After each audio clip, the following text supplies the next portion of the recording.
We are back after a 1-week hiatus. Sports with a Z and a T. A lot has happened in the past week, especially with my Sixers. We'll get to that in a moment. I'm having a panic attack as we go on air. Oh, you should be. You should be. Yeah, we'll get to that. Just a friendly reminder to all our listeners, thank you for coming back. Thank you for sticking with us. Our Twitter account is now live. I will put that at the bottom for the people that are watching via YouTube TV. And if you are listening to us on Spotify or Apple, the new Twitter page is up. That's at Sportz_podcast. Reminder, with a T and a Z, not an S. So check that out. Give us a follow. There's going to be more coming down the pipeline later in this episode with things with our Twitter account. I think you guys are going to really like that. And of course, follow myself at ZBryce21 and Taylor at TLats with 2 T's and 2 S's. That is also at the bottom of the screen. We are brought to you by Saving Face Barbershop in Saratoga Springs. Check out my boy Jeremiah up in Saratoga. It's getting to be summer, even though Memorial Day weekend wasn't so great up here. Get that fresh haircut. I actually have a scheduled appointment this Saturday. I'm going to go see Jeremiah. What time? What time? At noon. I'll be there at 10. I'll be there at 10. Oh, so Jeremiah gets stuck with both of us on Saturday, and maybe some of our listeners as well. Give them the business. Support your local businesses, especially as we are getting out of the pandemic. Thankfully, slowly but surely, we're getting there. But our local businesses, yes, get vaccinated, all that fun stuff. But, of course, support your local businesses. And, as always, we are brought to you by Godzilla Media. We don't want to forget about the big boss, Mr. Tom. Mr. Tom Gaz giving us this opportunity. But we missed a week, obviously, like I said, so we have a lot to get to. Let's start immediate thoughts with the NBA playoffs. We do have some breaking news. Obviously, this isn't going to be as breaking when the show airs. But as we're coming on air to record, it just got passed down the pipeline that Joel Embiid is now officially listed as doubtful for Game 5 against the Washington Wizards with right knee soreness. Not ideal.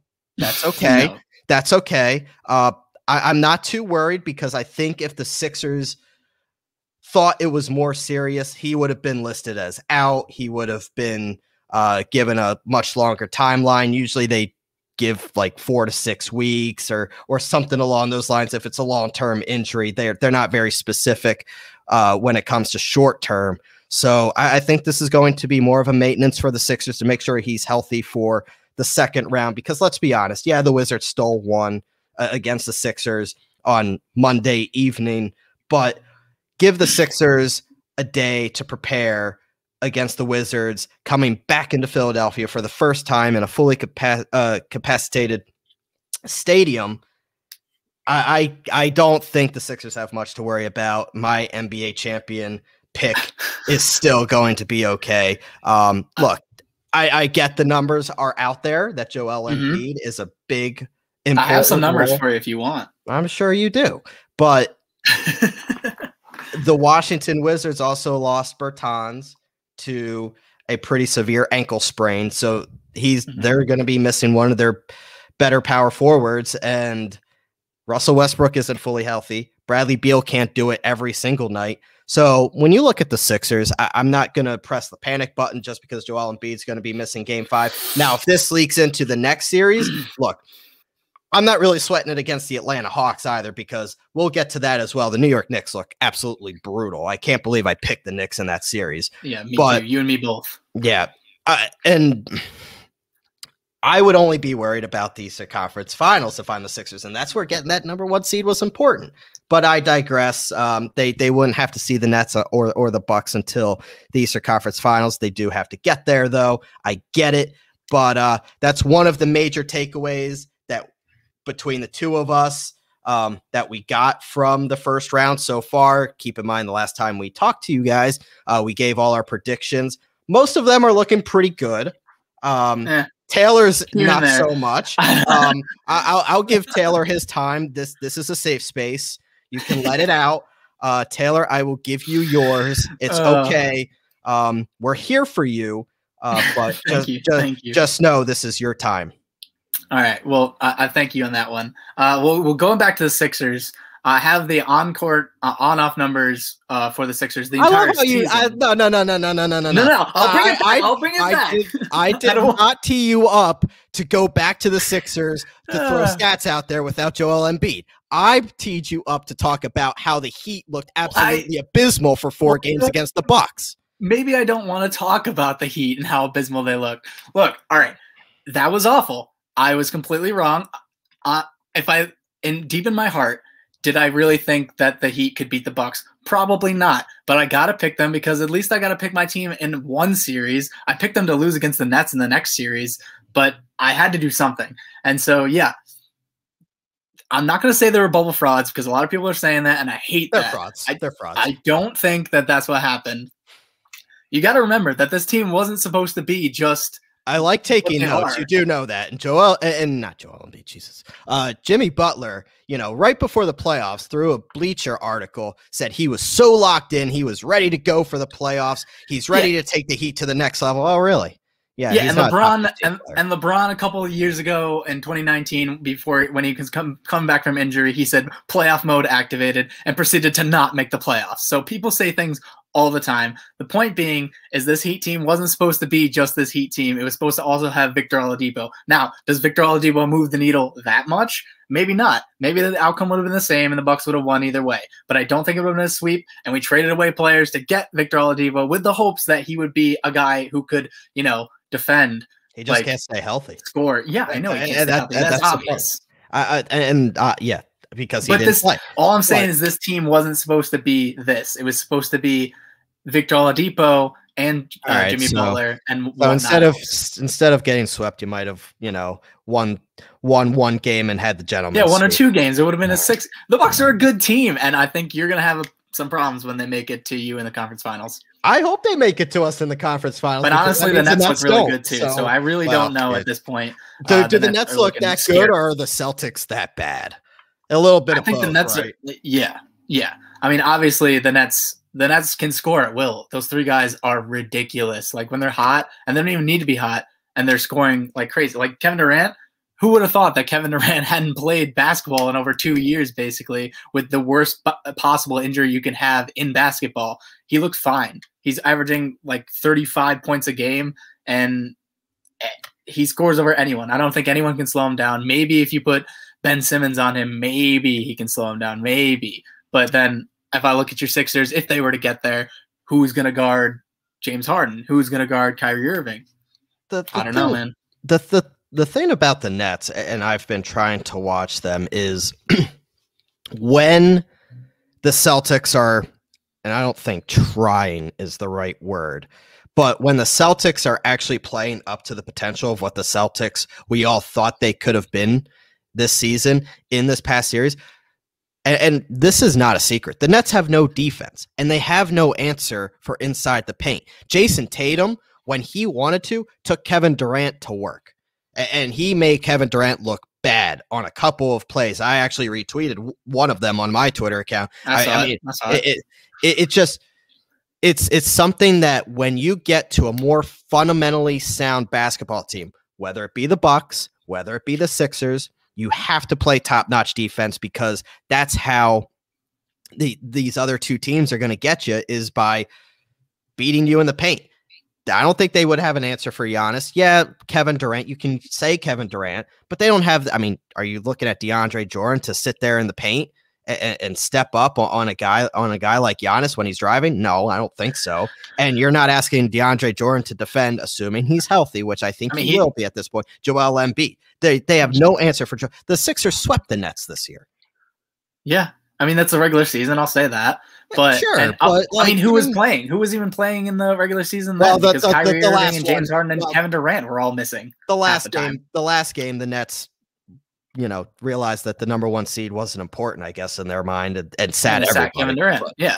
But the thing is, all right, I really want to see them. I'm excited to see them against the Bucks. We'll put it that way. That's going to be a great series. That's going to be the series where they're actually tested, because I don't think Celtics are really testing them. It's just Jason Tatum out there, and if he doesn't drop 50, then they lose. So it's going to be a real test for them when they play the Bucks, and if they look good against the Bucks as they do against the Sixers, or the Celtics, then I think you should be worried. I want to switch to the Western Conference. Is it time to worry about the Lakers? Is it time to really think that maybe, just maybe, LeBron won't see the NBA Finals this year, or even maybe get past the first round for the first time in God knows how long? Ever. He's never lost in the first round. Exactly. And yes, I mean, obviously, I said it in my predictions. I said if they were both healthy, then no one's going to beat them and they're going to win the championship. They're not. Anthony Davis is hurt again. And if he can't play, he's listed as doubtful, I think, for this next game. Probable that he will not play. And so can LeBron win a game without him? Possible, but he's going to have to pull out shades of 2018 LeBron, where he's dropping 40 a night or 40 to 45 a night and dishing out, and people got to hit their shots. Do I think he can? Of course I can, but he's also getting up there in age, and he's turning into not so much a driving scoring force as much. He's trying to get everyone involved and being like the ultimate game manager who can also score 25 a night. But can he score upwards of 30 and 40? I don't know. We'll see. And that's the thing that I stressed with my concerns with the Lakers and our predictions is, look, the Lakers have been so good at distributing the ball, especially last year. That's really what got them to win. It wasn't LeBron putting up 30, 40 points a night. It was the fact that AD was there to help him, and they were very good shooting the ball. The Lakers this year were bottom third in the NBA. They ranked 25th in field goal percentage. That's not going to get it done, especially against a team that can shoot you out of the barn like the Phoenix Suns can. And they have. They've proven that they can do that.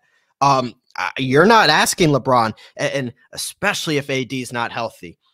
I don't know if the minutes that they're going to force onto LeBron, that ankle still worried. Look, has he looked okay for now?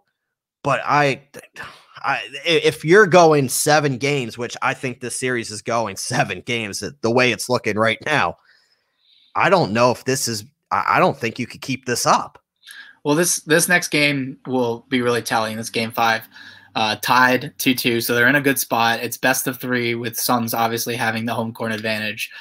And you're just going to have to see, can LeBron carry the load for a game, maybe 2? If Anthony Davis can't come back until a possible game 7, then that's a problem. And getting into the next series, if he's not healthy, that's also a problem. Eventually, I don't think as good as LeBron is, as durable as LeBron is, as crazy, like, carrying he is, like, at some point, he's 36 years old. He's played 18 seasons. He's played more minutes in the regular season and in the playoffs than anyone else playing in the NBA, and it's not even close. And he's obviously gone to 10 finals.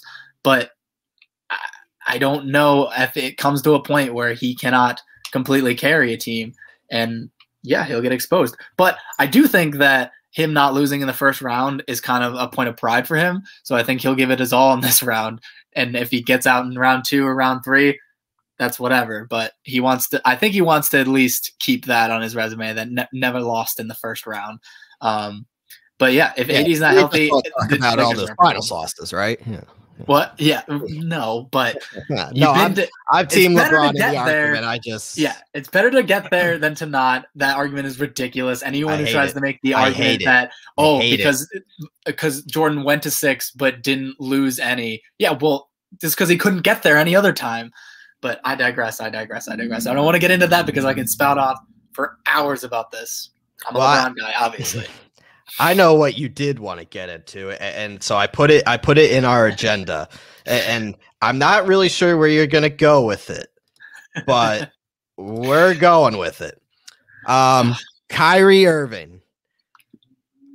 Look, he's been obviously, before we get into this, there is no room in really any sporting event for what is going on with all the fans at NBA playoff games. I mean, we just saw it again Monday night at the Wizards game, where a Wizards fan ran on the court and tried to touch the glass before getting absolutely bodied by a mammoth security guard. It's a fatality. I mean, we've had, obviously the Kyrie Irving incident.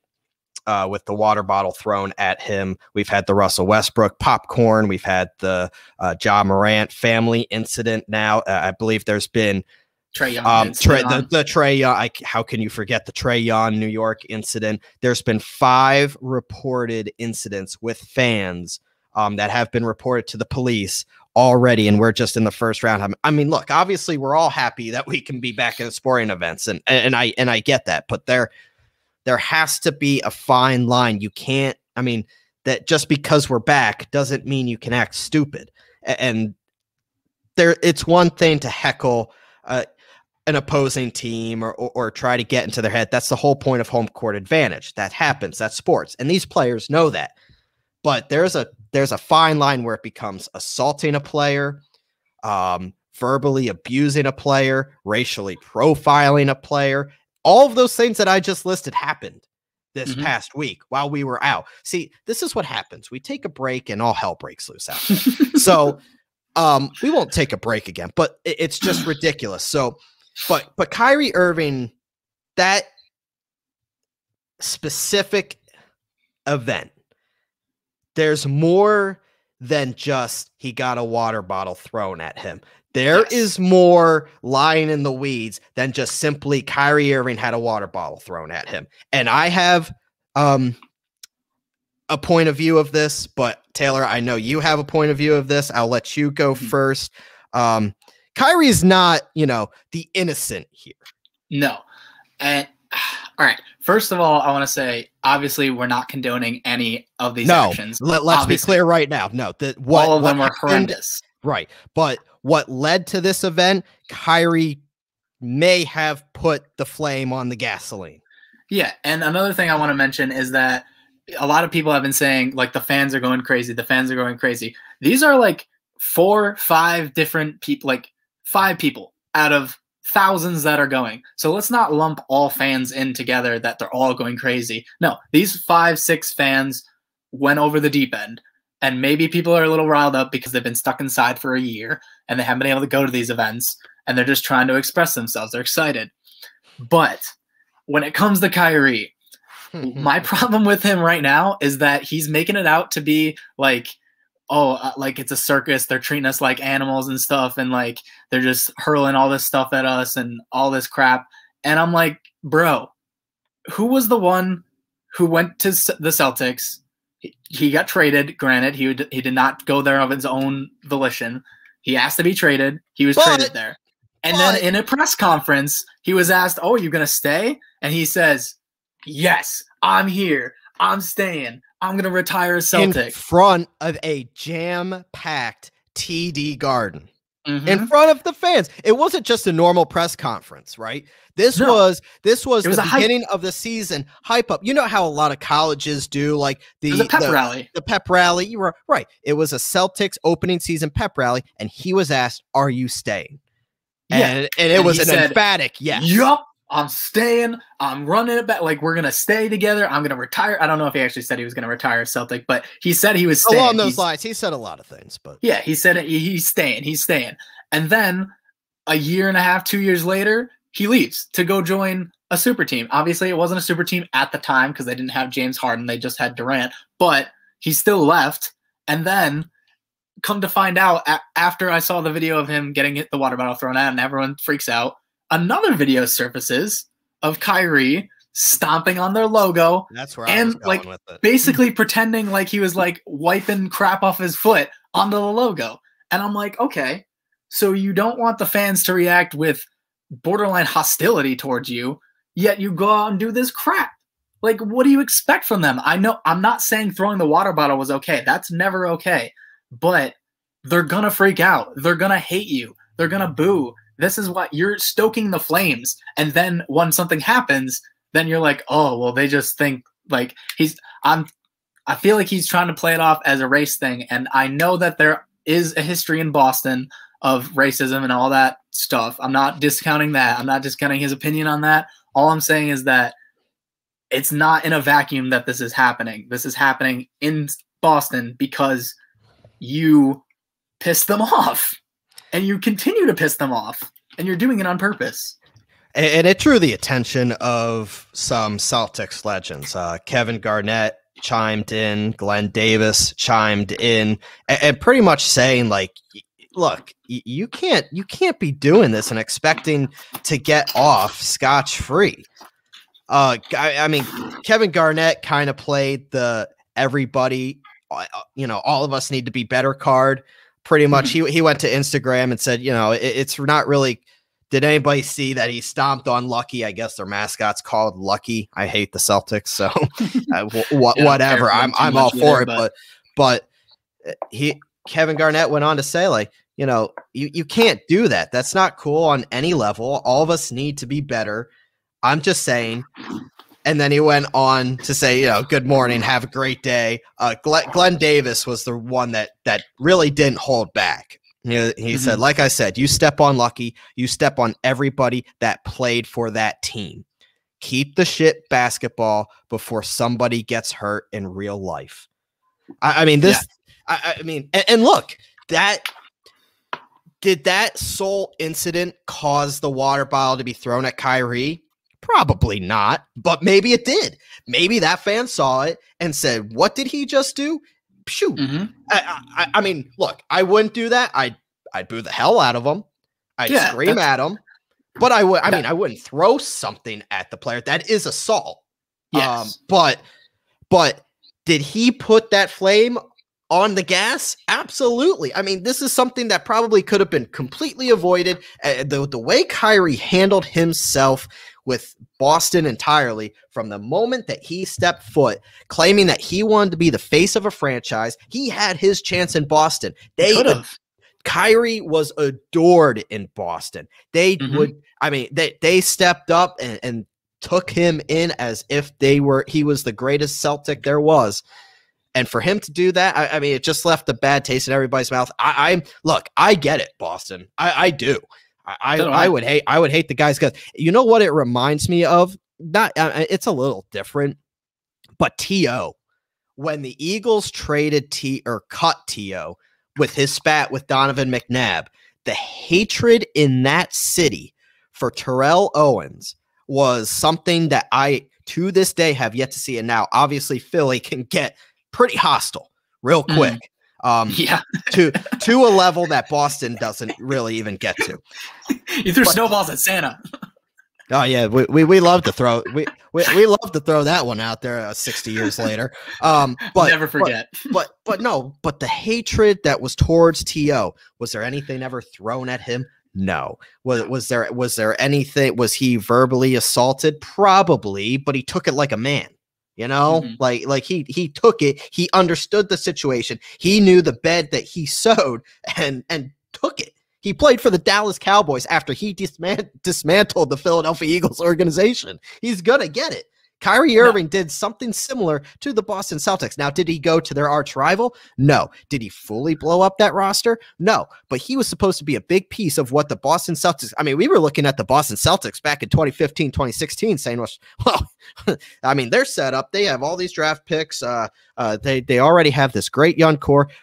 They might be the next monster team in the Eastern Conference after LeBron leaves. Anthony Davis, too. They're trying to get Anthony Davis and make it a super team. And none of that materialized, and Kyrie Irving was the beginning of that downfall. I don't blame Boston fans one bit for the anger towards him. No, I don't blame them at all. And like we said, we'll keep saying it, like, you can't throw water balls at people. What the fans can do is the fans can boo. They can throw insults as long as they're not racially charged. Obviously, you should never do that. But you can say you suck. You can make chants, all this type of stuff that you can like fire back as a fan. I mean, how many times have I been at an Eagles game screaming at the top of my lungs? Hell, I screamed at Tom Brady when the Eagles played the Patriots 2 years ago. I said, Brady, you suck. It happens. But do I respect Tom Brady? Absolutely. He's the GOAT. He's the greatest quarterback of all time. But, yes, he is. But that's part of sports. Like, if you're the greatest of all time, you're going to have haters, right? That's what made the Eagles Super Bowl so great, was that the Eagles beat Tom Brady and the evil empire that the New England Patriots were. I completely agree with that one. That's the whole point of sports. Yeah. So, I wasn't a Philly fan, but I watched that Super Bowl and I loved it. It's I think I've told you this before. It is one of my, if not the favorite Super Bowl I've ever watched. And it was because it was entertaining and I got to watch the Patriots lose. Exactly. So like, I mean, there are sports figures that embrace being the bad guy. I think LeBron has formed into that. Absolutely. LeBron is the GOAT, but you're going to have hate that too. Trae Young with the Knicks fans. I mean, look, the way Trae Young handled that whole incident in game one, unbelievable. I mean, you got to remember, he's 22. He's like 22 or 23. He is young. And I know if somebody spat on me, I'm 26 years old, I probably would have turned around and clocked him in the face.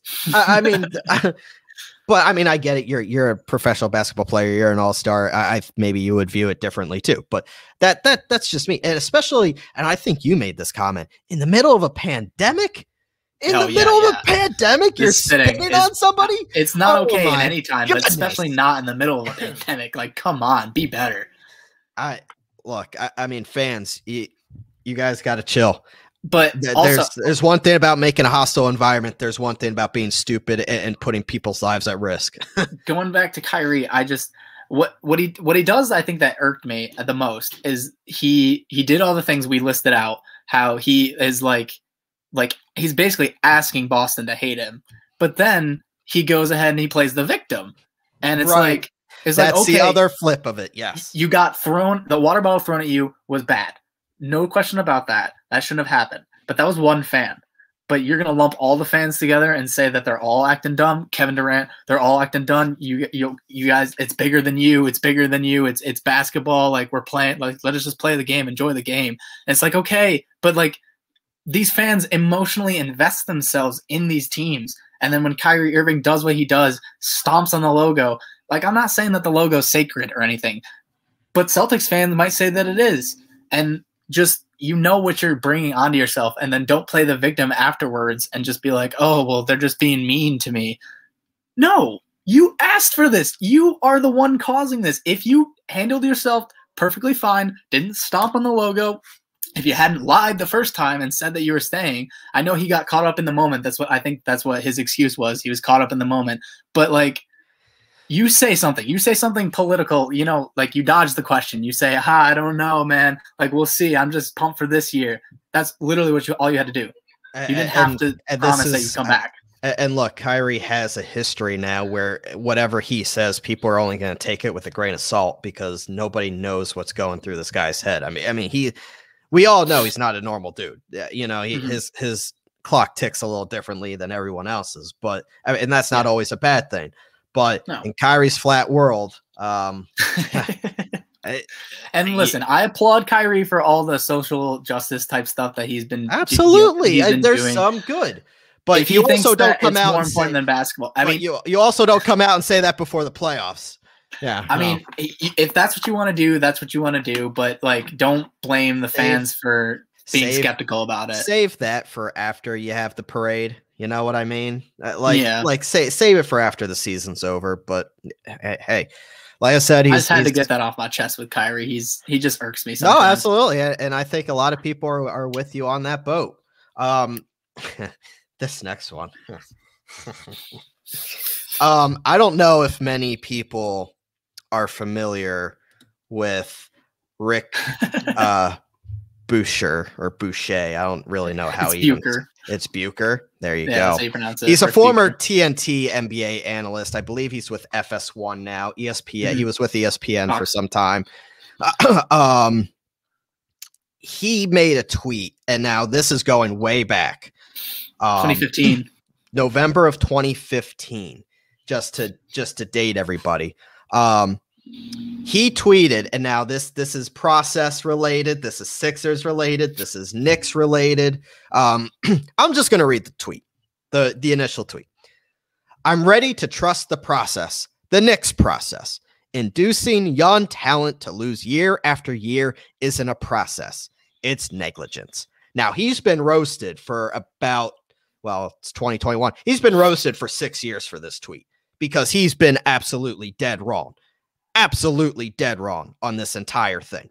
The Sixers are looking at themselves right now as the number one seed, have NBA championship aspirations. And the Knicks just won their first playoff game in over 6 years, looking at themselves, thinking they're going to, chanting, "We want Philly," and can't even win another game after that because they're so barren of talent.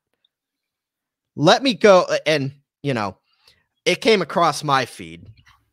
So just to rewind and recollect myself, because I get carried away when somebody's wrong and I just love dishing out L after L. I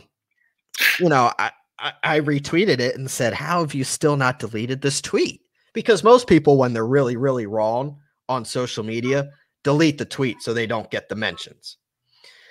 And he responded back. To you directly. To me directly. He retweeted my tweet and responded. Now, keep in mind this. I don't know. I don't have his Twitter account up. I believe he has. I mean, he has thousands and thousands of followers. I'll look it up right now, but he's got so he has a lot of followers and a lot of mentions. He has 775,000 followers. So he gets a lot, and he probably mutes a lot of it. He found my tweet. And retweeted it, and I wish I could share it on our live YouTube stream, but I can't. Excuse me, my allergies are still killing me. If you haven't noticed, go look it up. It's not hard to find. Yeah, it's not. Look at my Twitter account; it's down there. Look him up. It's not hard to find. I think it's still pretty high up on his Twitter account. I'll tell you right now, it is 3. It's 3 down. Okay, yep, so there you go. He responds, "Delete it. I've considered even reposting it to make it easier to find. I could not be more amused by its popularity 6 years later, or by seeing it applied to Sixers and New York Knicks teams," which doesn't make sense. But anywho, or by seeing it applied to Sixers and Knicks teams that have nothing to do with who they were when I wrote that post. But as Perk says, carry on. Mr. Rick Boucher. Bucher. Doucher. Mr. Butcher. Rick Doucher. Because I can say that because this is a podcast. Sir. and Taylor, you could chime in as well. I mean, I can't speak for the Knicks and their negligence and their horrible ownership with Dolan and company and their horrible choices of coaches and their horrible signings of free agents. I can't speak on that. But let me speak out on the Sixers part of that. That doesn't the Sixers team today doesn't apply to that post that you threw out there in 2015. Sir, the Sixers are today what they are today because of 6 years ago. Embiid was already drafted. When you wrote that tweet, they were in the midst of a 10-win season. I get that. Rough. Ben Simmons was drafted in the following draft in 2016. The groundwork was laid for what you see today because they had Joel Embiid to build around. They had Ben Simmons to build around. That's what the whole point of the process was because in today's NBA, you can't be mediocre and expect to get good talent. Not with the way the lottery is and the percentage going towards it. You cannot expect to be mediocre, a 9, 10, 11 seed, and expect to be 1, 2, 3 in the lottery. It just does not happen. Now, did the Knicks almost get to that at one point? Yes. But however, if you want to compare what's more successful, the Sixers process or the Knicks process, and we put this poll out and the results are astonishing. We had over 150 votes, I believe. 93% picked the Sixers process was more successful than the Knicks process. It was unbelievable. And it was tweeted at New York fans and Philly fans and NBA fans. This wasn't strictly a Philly post or strictly New York post. This was as generalized as it could get. And people said the Sixers process worked. The point of the process was to create an NBA championship caliber team. You may not agree that the Sixers are going to win the NBA Finals this year. I get that. I understand it. But the bottom line is they're sitting there with the number 1 seed this year. They have an MVP finalist in Joel Embiid. They have a Defensive Player of the Year finalist in Ben Simmons. They brought in Tobias Harris because of the talent around them. You have veteran free agents picking to come to Philadelphia because of that groundwork. You have Tobias Harris, like I said, came in. You have Danny Green, Seth Curry coming in. Granted, they traded for Seth Curry, but the bottom line is you have that core to build around. What do the Knicks have? And you want to talk about drafts the past couple years. Let me go back to the Knicks drafts since that tweet was made. Now, you can't count Kristaps Porzingis because he was drafted in 2015. So you can't count this in the argument. They didn't have a 2016 pick because you had Carmelo Anthony and a bunch of abysmal contracts. You still sucked. You tried to win and still sucked. The Sixers tried to be bad and got better because of it. The Knicks tried and sucked. That's the difference. You drafted nobody in 2016. Not one play. Taylor, let me finish. Not one player in 2016. I'll let you go. And in 2017, you had the 8th overall pick. You drafted Frank Ntilikina, who is averaging 8 minutes in the NBA playoffs this year. 8. He's terrible. He's a bum. He sucks. He's not an all-star player. That's what you processed for? How about Kevin Knox the next year in 2018? He's not even playing in the playoffs. He's terrible. RJ Barrett, okay, I'll give you that. He's okay. He's a role player. Congratulations. He's playing better this year. He's starting for the Knicks, but he's been terrible in the playoffs. And then you got Obi Toppin, who everybody was so excited about, but what's Obi Toppin really doing except for an exciting dunk in a game that you still lost it? Like, give me a break. The Knicks suck. You have Julius Randle, who you didn't even draft as your best player, who was looking to revive his career. That's why he went to New York, because he couldn't go anywhere else. Not because he wanted to go to New York. Nobody wanted to go to the Knicks culture. Nobody wanted to play in the Madison Square Garden when it was not empty, because Knicks fans still showed up. God bless them. But, I mean, it's a bad product. And you are getting boat raced by the 5th seed Atlanta Hawks. Meanwhile, the Sixers have the MVP finalist, a Defensive Player of the Year finalist, a Coach of the Year finalist, Tobias Harris, who should have made the All-Star game. You drafted Tyrese Maxey, who has balled out in limited time. You have all these veterans that want to come play in Philadelphia. You have Dwight Howard that picked Philly over LA to come and win a championship. Whose process is better? Yeah, no, it's not close. Yeah. Okay. So that was very long-winded. If I get Bryce and I push him towards a Philly topic, he's going to just destroy it. But when it comes to Bucher's tweet that he tweeted at you a couple days ago, actually yesterday, I think. I was over that weekend. I don't know. Yeah. I agree with him in certain aspects. In certain ways, the original tweet that he did back in 2015. Of course you do. No, back in 2015, I get his point. His point Everybody hated the process. It's negligent to get players and to encourage them to lose. But the players weren't encouraged to lose. It was just a bad roster. That's what I mean. Is like people act like they were like telling them to lose, like, oh, go out there and lose. But I think it just came down to roster construction, and it was a bad roster. So they put together a bad roster, and then they got the picks. And then the other thing is the draft is such a crapshoot. Unless you're a genius, you never know who you're going to get. Sam Hinkie. Well, you just laid out all those players that the Knicks drafted, which were in the top 10, I think, all of them, right? Like they were late top. See, that's the thing. Like the Knicks top 10, were bad, but they weren't bad enough. They weren't getting those top 3 players. But there were good players picked. I mean, you picked 8, 9. You got Barrett at 3, so that was different. And then you got Obi at 8. So, but it's also 8, about 9, 3, 8. Getting slightly lucky with your picks, because Joel Embiid coming out, a lot of people were concerned about his injuries, about all this stuff, and yet they picked him, and he turned out to be a superstar. Ben Simmons was different. Ben Simmons was the number 1 pick. Everyone knew he was going to go number 1, and he did. But you have other ones where you missed, like Markelle Fultz, obviously. Like, that was a miss. And he's no longer with the team. He's with the Magic and thriving in what he does. But it comes down to a lot of things. It comes down to, yeah, you need to tank because you need to get the picks. You need to get that top 10, top 5 pick. And it makes it easier the higher you get because there's less likelihood. Because if they had been, in the draft with Ben Simmons at number 1, they would have picked Ben Simmons. Joel Embiid, that was kind of a gamble on your guys' part, but it was a perfect gamble, a gamble that paid off to the nth degree. He's now an MVP finalist, and also he could be in the discussion for Defensive Player of the Year perennially because he's very good on defense too. He's a two-way guy. But yeah, it's hard because you can't defend it. Let me people read some of these comments. People don't like the process, but you can't deny that it did work.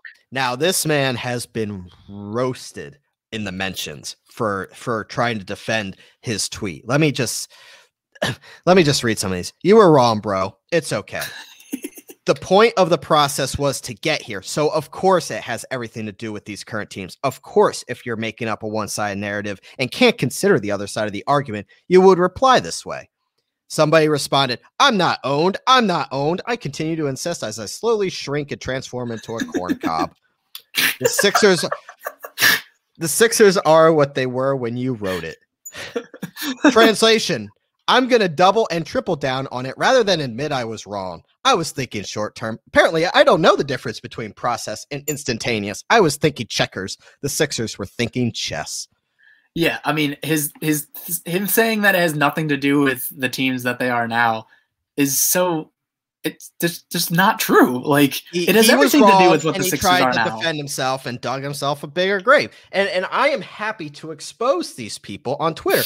I love doing it. And I love to hate. I love it. I love when people say, "Oh, you're wrong," or "What are you talking about?" or "Shut up." This guy doesn't know what he's talking about. I feel like he's like the Donald Trump of sports Twitter. He just doesn't know what he's talking about. He's just throwing out stuff, hoping shit sticks to the wall, and it's not.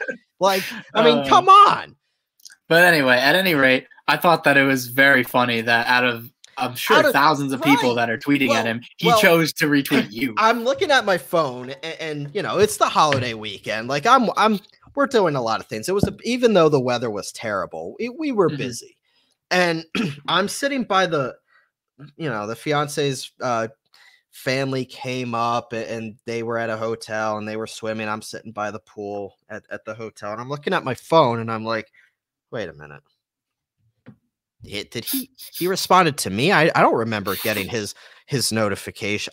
Oh, so I was scrolling through Twitter and I was like, wait, double take. Did he just quoted Bryce? Yes, he did. And look, it's not the first time I've gotten Ice Cube has quoted me because I ripped the Big Three. I ripped the Big Three a bunch of years ago, and he quoted me. Miami. No, what's that league that he did? Oh, the Big Three. Yeah. I was just like, I roasted it because it was such a terrible product, and he tried to defend it, and people ripped him too. So I know how to press the buttons to people the right way, and they'll respond. I know how to social media. Apparently, you know how to get into Twitter fights. I was like sitting here. I'm like, Bryce is in a Twitter fight with Rick Bucher. This is going on the podcast. I tweeted you right away. I was like, I was going on the pod.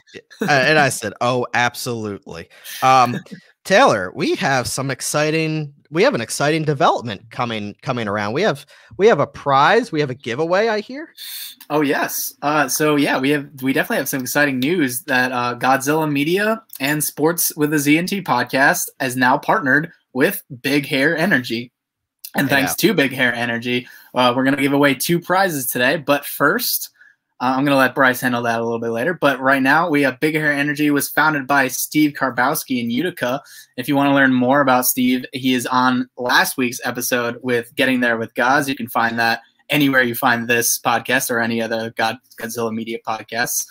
Big Hair Energy seeks to inspire and motivate people to live their best lives, whether it's fundraising activities, taking care of yourself to your loved ones. Big Hair Energy wants to help to bring positive energy to your life. For more information, visit their website at bheclub.com. If you want some gear, visit their store at bheclub.com/shop. And we are going to give away 2 t-shirts. And here's how you can win, Bryce.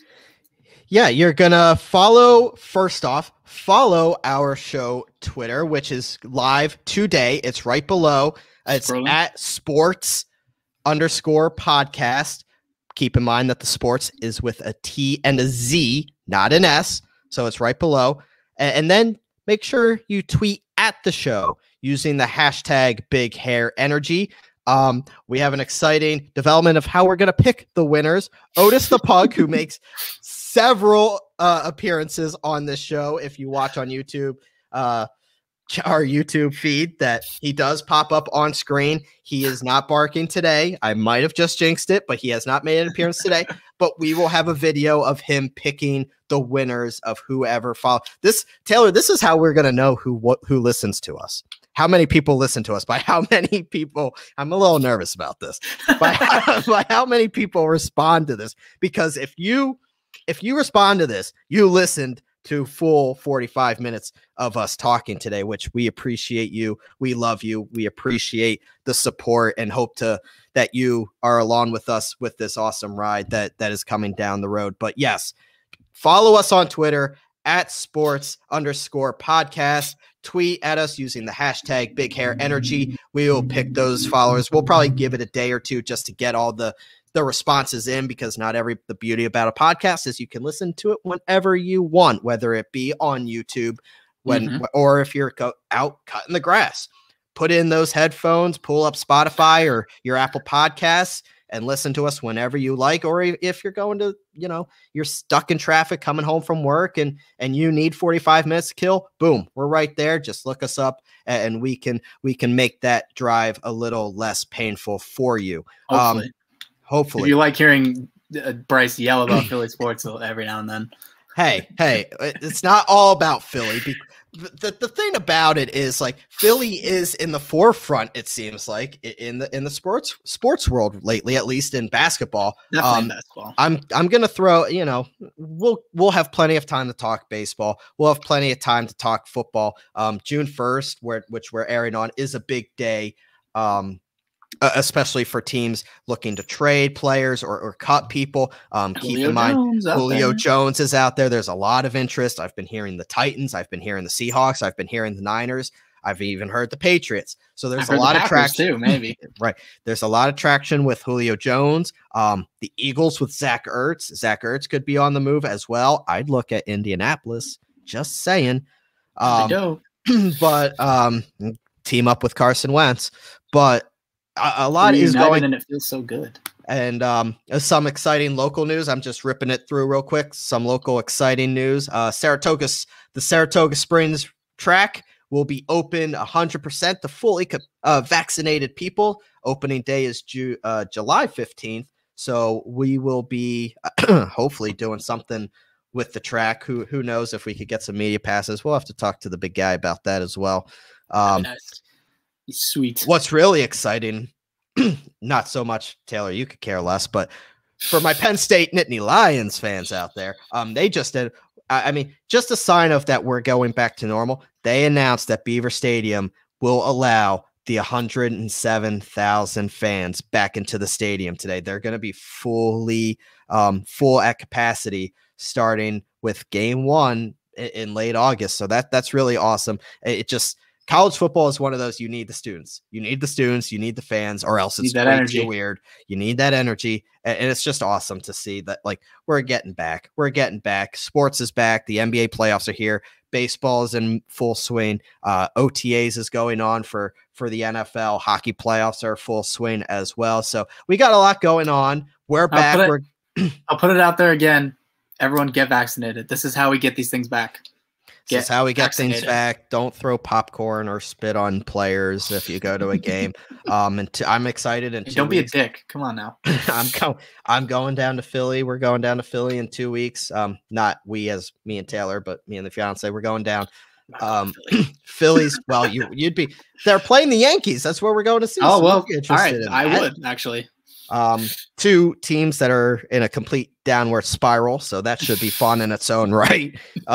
It's just going to be, I'm just happy to get back into a stadium, a sporting event, get a beer in my hand and enjoy some sports. But Outside of that, we will be dropping this episode will drop on Wednesday, June 2nd. We will be back to doing our episode weekly. Keep it locked in. Make sure you follow us at sports_podcast. That's where we will be announcing all our giveaways, all the winners, all the up-to-date sports news that you need, as well as following us personally. I'm at ZBryce21. Taylor is at TLats with 2 T's and 2 S's. So make sure you're following us. We are pretty active on social media. If you want to add us, DM us, whatever, we will respond to you. We will love the feedback. We love the support that we've already gotten already. And we're only 3 episodes in. So the best is yet to come for sure. So looking forward. Subscribe and share and do all that stuff. Share, subscribe, all that fun stuff. Tell your friends, tell your family, tell anyone you know who likes sports. Even if they don't like sports, tell them anyway. Absolutely. So thank you again. Thank you for listening. For Taylor Lattimore, I'm Bryce Linsky. This is Sports with a Z and a T podcast, brought to you by Godzilla Media, sponsored by Saving Face Barbershop up in Saratoga Springs. We will catch you next week. Peace.